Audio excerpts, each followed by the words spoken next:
To retired Colonel Douglas Macgregor, who joins us now.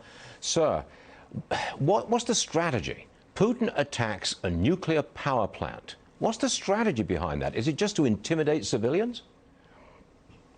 The strategy was not to attack any power plants or the power grid. The Russians have very carefully avoided interrupting any power.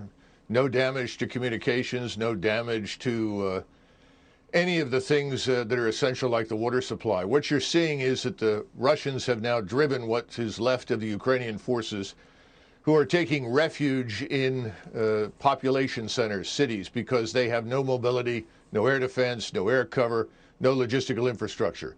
They are now mingling with the population, much as we've seen in the Middle East. Whenever we drove the Islamists out of business, they ran into cities, used people as shields, the civilian population, and tried to avoid being annihilated. And I think that's essentially what's happening today with the population being used by the Ukrainian forces to avoid destruction. Do you think Putin will pull what I would call a Grozny?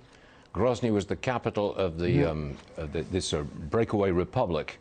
He flattened it when the civilians resisted. Yes. You're going to see this. I mean, is he going to flatten Ukraine? No, absolutely not. In fact, he's worked hard to capture most of it intact. Surprisingly little damage, frankly, Stuart. Much less damage than we inflicted on Iraq when we went into it, either in '91 and again in 2003. Now, I think they're just surrounding the Ukrainian forces, and they are annihilating them. And this is inevitable. And Mr. Zelensky, I think, is postponing the inevitable in the hopes that we are going to rescue him, and we are not coming. President Biden has made that very clear. You think the end is in sight? Well, the end the end of this phase is still a few days away. But the first 5 days, Russian forces, I think, frankly, were too gentle. They've now corrected that. So I would say another 10 days, this should be completely over. But the question is, what is it that Zelensky is going to do? The Russians have made it very clear what they want is a neutral Ukraine. This could have ended days ago if he accepted that. And then they can adjust the borders. But the eastern part of Ukraine is firmly in Russian hands.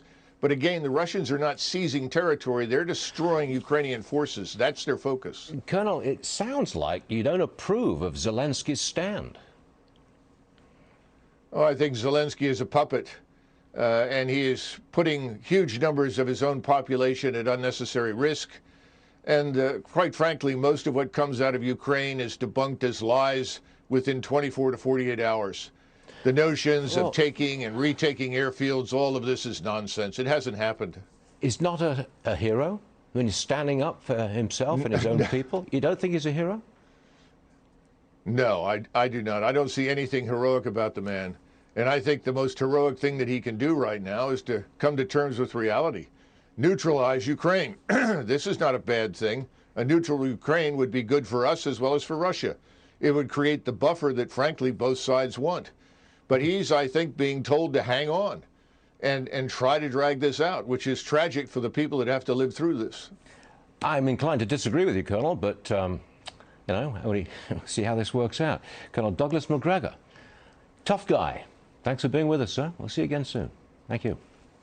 Thank you, Stuart. Lots of different opinions on this show.